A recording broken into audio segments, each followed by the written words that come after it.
तो जब से ये न्यू एग्जाम पैटर्न आया था फर्स्ट टर्म और सेकंड टर्म, उसके बाद से ही बच्चे बहुत ज्यादा परेशान हो गए थे कि सर सिलेबस क्या रहेगा। सारे बच्चे यही पूछ रहे थे सर सिलेबस क्या रहेगा। सीबीएसई वालों ने तुम्हारी बात सुन ली है और उन्होंने सिलेबस जारी कर दिया है आज की आज। और अभी हम तुम लोगों को सारे सिलेबस बताने जा रहे हैं क्लास 9 और 10 का। फर्स्ट टर्म और सेकंड टर्म में सिलेबस क्या रहेगा।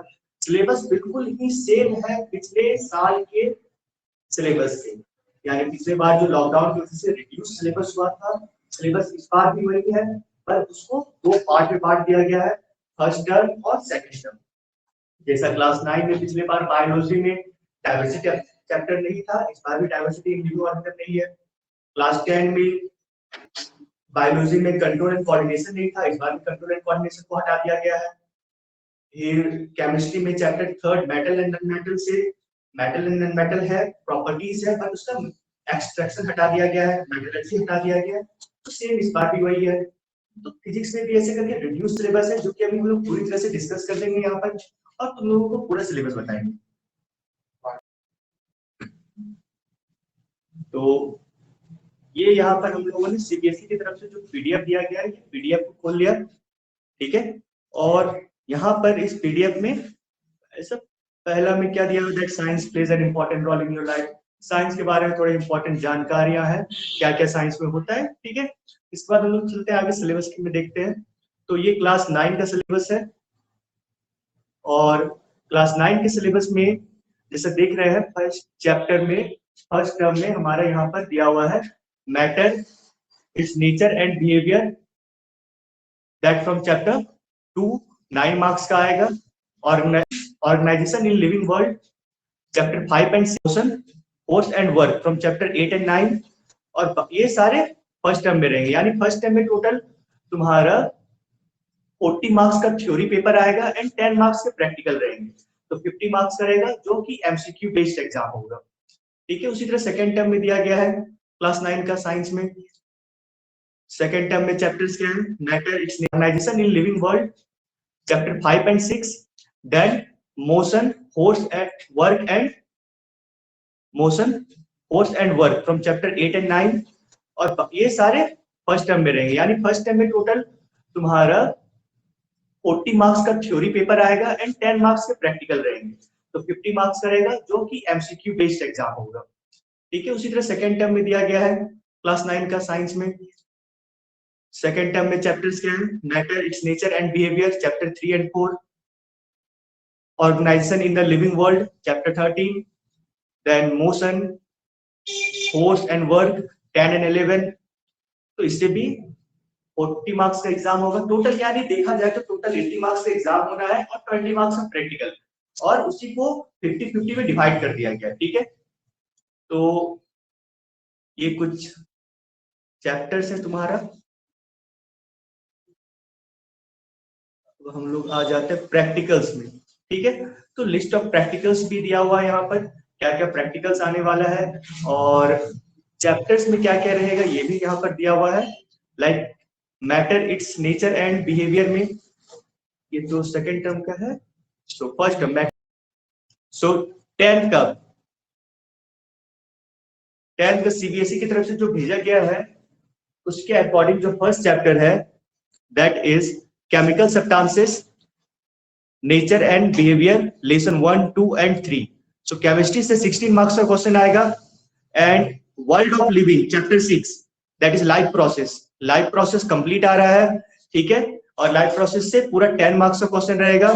Then natural phenomena chapter 10 and 11 से 14 मार्क्स का क्वेश्चन रहेगा, ठीक है। देन टर्म 2 में दिया गया है chemical substances, nature and it's behaviour chapter 4 and 5, that is carbon and periodic table, and world of living chapter 8 and 9, reproduction and heredity and evolution, then effect of current chapter 12 and 13, and natural process resources chapter 15। Okay, तो total first term और second term का ये यहाँ पर तुम लोगों को देखने को मिल रहा है। So this are the first and second term, ये पहला फर्स्ट टर्म है, उसके बाद ये जो है ये सेकेंड टर्म का है, ओके। अब देखो फर्स्ट टर्म में जो चैप्टर है सबसे पहला वाला केमिकल रिएक्शन एंड इक्वेशन। तो उसमें क्या क्या पढ़ना है? तो first is chemical equation, balanced chemical equation, then implications of balanced chemical equation and types of reaction, combustion, decomposition, displacement, double displacement, precipitation, neutralization, oxidation and reduction. So these are the things that you have to read in chapter 1. Then second chapter acid, base and salt जो है उसमें से the definition and the definition in terms of furnishing H plus and OH ion, general properties and example and uses, concept of pH scale, importance in the pH of in everyday life, preparation and uses of sodium hydroxide, bleaching powder, baking soda, washing soda and plaster of Paris. So these are the chapters in or topics in chapter acid, base and salt. Then the third thing is metal and non-metal. तो तीसरा जो chapter है वो metal and non metal है, और metal और non metal में हम लोग को इसमें बहुत ही ज्यादा रिड्यूस कर दिया गया है सिलेबस को, ठीक है। तो मेटल और नॉन मेटल में क्या पढ़ना है? सिर्फ properties of metal and non metal, reactivity series, formation and properties of their compound. बहुत ही ज्यादा सिलेबस को कम कर दिया गया है। जितना भी मेटलर्जी है, ठीक है, टाइप्स ऑफ बॉन्ड है, covalent bond, then ionic bond, ये सारी चीजों को हटा दिया गया है। सो चैप्टर 6 कंप्लीट आ रहा है, लाइफ प्रोसेस जो है वो कंप्लीट आ रहा है, एंड हाउ थिंग्स, देन जो लाइफ प्रोसेस में जो पूरा आएगा, ठीक है, उसमें कुछ भी कट नहीं हुआ है, यानी 10 मार्क्स का जो बायो में फर्स्ट टर्म आएगा ऑब्जेक्टिव क्वेश्चंस, तो 10 मार्क्स पूरा का पूरा चैप्टर से तुम्हारा आएगा, ठीक है। उसके बाद नेक्स्ट है natural phenomena, that is chapter 10, reflection and refraction. So human eye and the colorful world. Then term 2 के लिए, term 2 में चैप्टर्स है केमिकल सब्सटेंसेस में nature and behaviour, carbon and compound. तो कार्बन एंड कंपाउंड में covalent bonding, same जो पिछले बार जो सिलेबस था वही सिलेबस है, सिलेबस में बिल्कुल भी चेंज नहीं हुआ है। जो चैप्टर्स कार्बन एंड कंपाउंड से पिछले बार कट हुआ था, इस बार भी covalent bonding in carbon compound, versatile nature of carbon, homologous series, बस यही तीनों चीज दिया हुआ है। पिछले बार भी यही सारे थे, ठीक है। कुछ और भी कट हो गया, पिछले बार थोड़ा और ज्यादा था, लेकिन इस बार कुछ और भी कट हो गया, जैसे कि पिछले बार कार्बन के एलोट्रॉप्स भी थे, इस बार कार्बन के एलोट्रॉप्स नहीं पढ़ रहे तुम लोगों को, डायमंड एंड ग्रेफाइट ये नहीं दिया हुआ है, ठीक है। Then periodic table I think ये पूरा होगा इसमें, ठीक है, इसमें कुछ भी कट नहीं किया गया है पीरियोडिक टेबल वाले में। देन बायो में रिप्रोडक्शन कंप्लीट रहेगा। हेरिडिटी एंड इवोल्यूशन में पिछले बार जैसा था कि चैप्टर्स को कट कर दिया गया था, हेरिडिटी आ रहा था, इवोल्यूशन नहीं आ रहा था, सेम इस बार भी यही है, सिर्फ हेरिडिटी आ रहा है, इवोल्यूशन नहीं आ रहा है, ठीक है। तो हेरिडिटी में क्या है? Heredity, Mendel's contribution, law of inheritance of traits, sex determination and then brief introduction, okay, and nothing else in this chapter. Then moving toward physics, so chapter 12 electricity complete आएगा, ठीक है, इलेक्ट्रिसिटी पूरा chapter रहेगा। Magnetic effect of current ये भी पूरा रहेगा। Then जो हमारे लास्ट कुछ चैप्टर्स हो जाते हैं, ठीक है, नेचुरल रिसोर्स। तो नेचुरल रिसोर्स से तुम लोगों को इकोसिस्टम, एक और चैप्टर लास्ट वाला जो चैप्टर 16 है वो नहीं आ रहा है, ठीक है, तो सिर्फ चैप्टर 15 आ रहा है। अब देखो जो एग्जाम होगा तुम्हारा, वो एग्जाम कैसा होगा, इसमें देखो प्रैक्टिकल्स जो है, फर्स्ट टर्म में जो प्रैक्टिकल्स है चैप्टर 1 से रिलेटेड प्रैक्टिकल्स, दैट इज और केमिस्ट्री से रिलेटेड कुछ प्रैक्टिकल्स है। सबसे पहला the finding the pH of the following samples by using pH paper and universal indicator. So HCl, dilute HCl का, then dilute NaOH solution, dilute ethanoic acid solution, lemon juice, water, dilute hydrogen carbonate solution. Then second is studying the properties of acid and base, okay, HCl, NaOH on the basis of reaction with litmus solution, then zinc metal and solid sodium carbonate। तो ये दोनों, ये दो practical है। then there is performing and observing the following reaction and classifying them into combustion, decomposition, displacement, double displacement, action of water and quicklime. तो ये एक experiment रहेगा तुम्हारा, ठीक है, प्रैक्टिकल्स में ये रहेंगे। देन चैप्टर, जो कि ये चैप्टर 1 से रिलेटेड है, ठीक है। Now third practical is observing the action of Zn, zinc, iron, copper, aluminium on the metal of the following salt solution, ठीक है। There are some salt solution और इसमें हम लोगों को फाइंड करना है। उसके बाद according to reactivity series arrange करना है। कुछ एलिमेंट्स का नाम दिया गया है यहाँ पर, कुछ मेटल्स का नाम दिया गया है। And third is experimentally we have to show that during respiration we exhale carbon dioxide, ठीक है। हम लोग रिस्पिरेशन में क्या करते हैं, कार्बन डाइऑक्साइड एक्सेल करते हैं, ये भी हम लोगों को दिखाना है experimentally. Then in physics some practicals are there. Focal determination of focal length by concave mirror, convex mirror, okay, convex lens by obtaining the image of a distant object, then tracing the path of a ray of light passing through rectangular glass slab from different incident, measure of angle of incident, angle of reflection. So these are what the practicals of physics. Then here you have the practicals of second term. ये देख लो practicals कुछ second term के दिए गए हैं, ठीक है।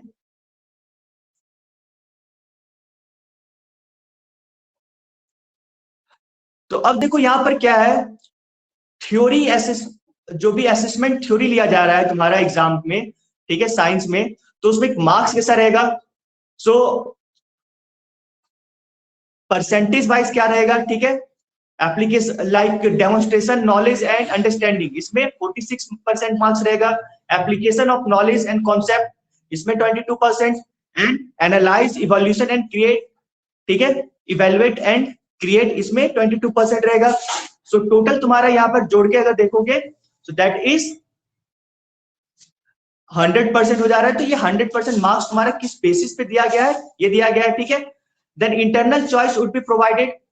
तुम्हारे पास देखो इंटरनल असेसमेंट में क्या है, टर्म 1 एंड टर्म 2 में 10-10 मार्क्स का ईच होगा, ठीक है, इंटरनल असेसमेंट।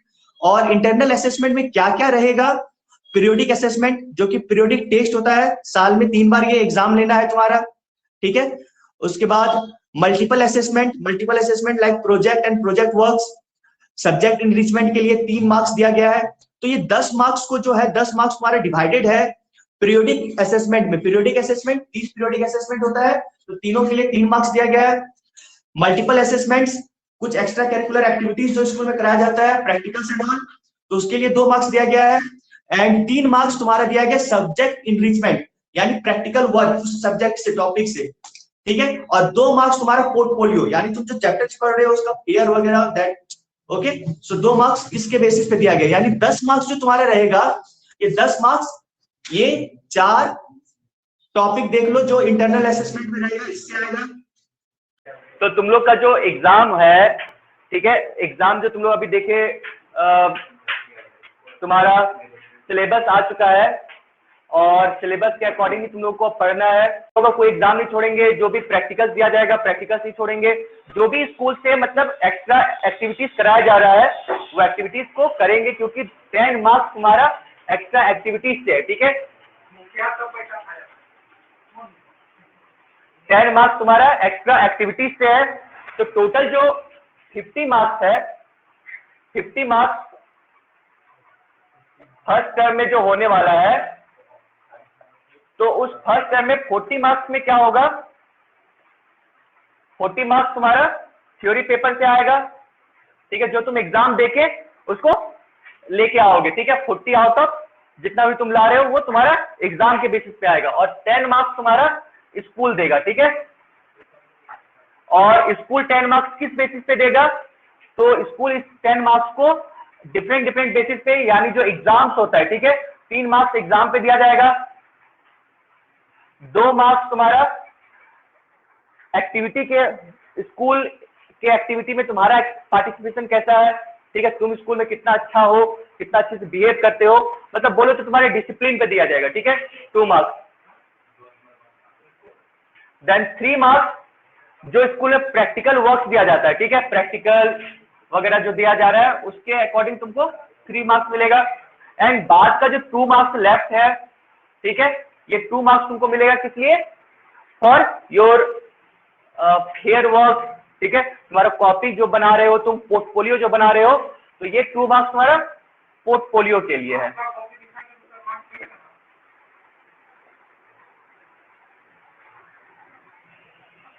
तो ये 10 मार्क्स स्कूल जो देगा ये इस पे बेस रहेगा, और ये दोनों टर्म के लिए, यानी दोनों टर्म टोटल 100 मार्क्स का जो एग्जाम होता था, तो ये 100 मार्क्स का एग्जाम को डिवाइड करके 2 टर्म में कर दिया गया, 50 एंड 50, जिसमें से 40 मार्क्स तुम एग्जाम में लेके आओगे, ठीक है, और 10 मार्क्स तुम्हारा क्या होगा, स्कूल देगा, ठीक है। तो that is your whole criteria of giving marks. तो ऐसे ही एग्जाम के लिए और भी इंफॉर्मेशन देखते रहने के लिए चैनल को लाइक करो, शेयर करो, सब्सक्राइब करो, और अगर फेसबुक पे वीडियो देख रहे हो तो उसे शेयर करो और फेसबुक पेज को लाइक करो, ठीक है, फेसबुक पेज को फॉलो भी करो। और क्लासेस हमारी टीचमेंट पे हो रही है, और अगर क्लास